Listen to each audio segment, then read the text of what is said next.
Jom sama-sama kami. Caranya mudah. Hanya klik join button. Terima kasih. Wal 'asr. Innal insana lafi khusr. Demi masa, sesungguhnya manusia ini berada dalam kerugian.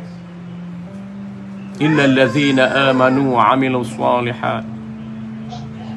Kecuali mereka yang beriman, berpegang dengan akidah Ahlussunnah wal Jamaah dan melakukan amal ibadat yang saleh.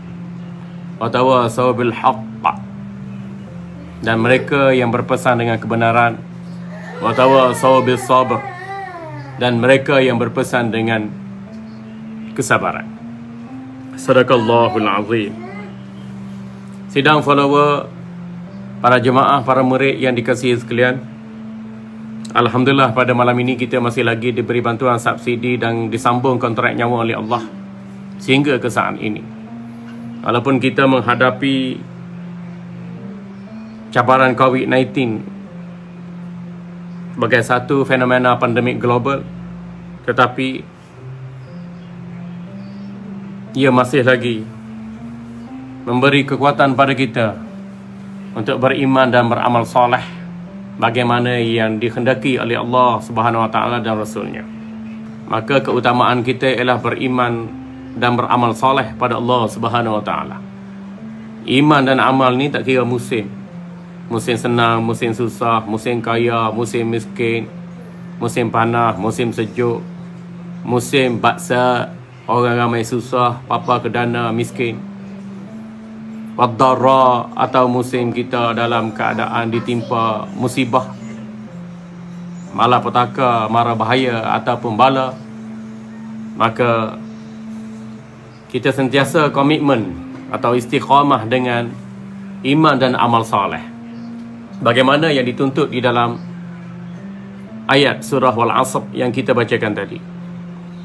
Jadi ini keutamaan kita, ya, ketika kita senang, ketika kita susah, dilanda penyakit, wabak, diuji, tidak diuji, kaya, miskin, hidup dan mati, kita sentiasa beriman dan beramal soleh.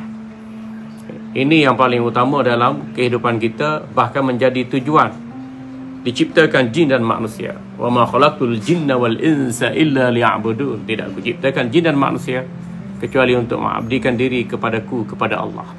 Jadi ayat ini jelas sentiasa menjadi momentum kepada kita untuk sentiasa kita melakukan ibadat dan memperbanyakkan amal soleh.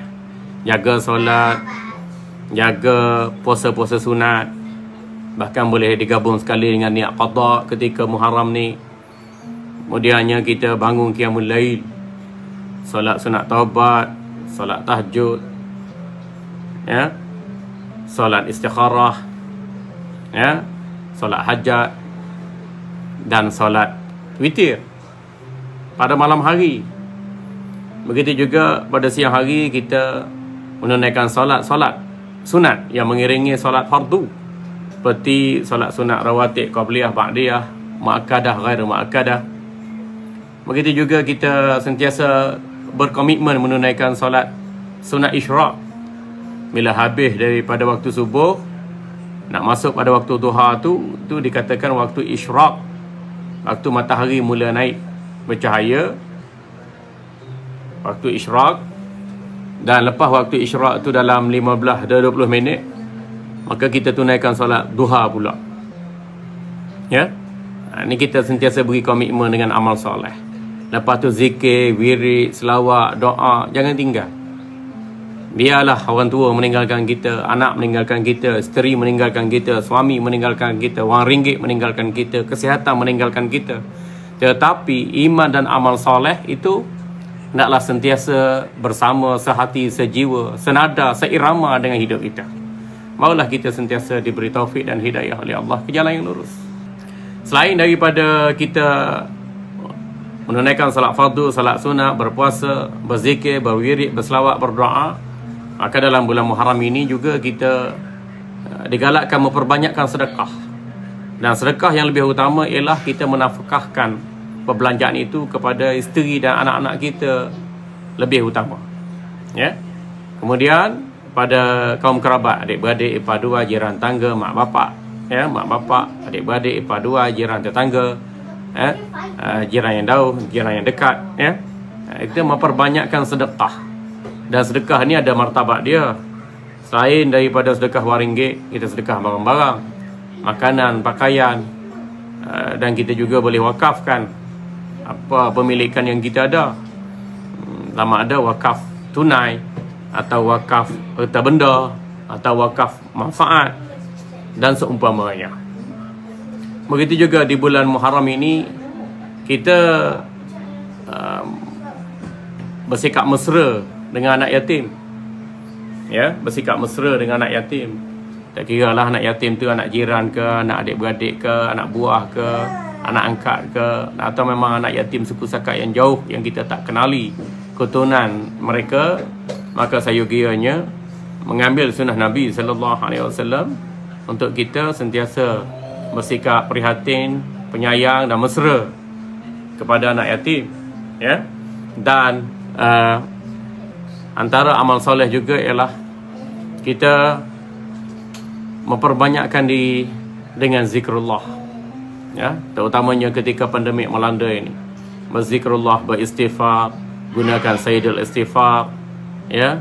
Begitu juga dengan kita bertasbih, bertahlil, bertahmid, ya, dan juga melafazkan hasbiyallahu ni'mal wakil, wala haula wala quwwata illa billahil aliyil azim, dengan sebanyak-banyaknya. Dan ada khasiat ataupun manfaat tertentu di balik zikir yang kita lafazkan itu, datang dengan riwayat-riwayat yang banyak. Jadi perkara yang utama dalam hidup kita bukan makan, bukan minum, bukan tidur, bukan bangun, bukan bini, bukan beranak, bukan cucu, bukan cicit, bukan main game, bukan tengok TV atau melayari Facebook. Perkara yang paling utama dalam hidup kita ialah beriman kepada Allah dan beramal soleh. Ya, ini wasiat yang utama. Wasiat yang kedua, tuan-tuan hadirin yang dikasihi sekalian, ialah kita anggap cabaran pandemik global ini sebagai ujian Allah ke atas kita. Ujian yang paling dahsyat adalah dialami oleh para rasul ulul azmi, kemudian disusuli dengan para rasul, kemudian disusuli ujian yang dahsyat itu kepada para anbiya, para nabi-nabi, kemudian kepada para ulama, kemudian para aulia, kemudian kepada para salihin. Dan kita menjejaki teladan kehidupan mereka ini, tentunya banyak ujian yang kita hadapi dalam hidup. Jadi kita anggap pandemik global ni sama ada mengakibatkan kematian, kehilangan nyawa, kecacatan, cacat yang kekal ataupun tidak. Maka kita anggap ini adalah ujian yang menunjukkan bahawa Allah Subhanahu Wa Taala itu begitu menyayangi kita. Sebab dalam ujian tu Allah beri pahala untuk kita bersabar, ya. Dalam ujian tu Allah beri pahala untuk kita beriman dan beramal, yang menyebabkan keimanan dan amalan yang kita lakukan itu tentunya bila diuji lebih besar pahalanya dalam keadaan kita tidak diuji, ya. Allah SWT menguji kita, tanda Allah mengingati kita.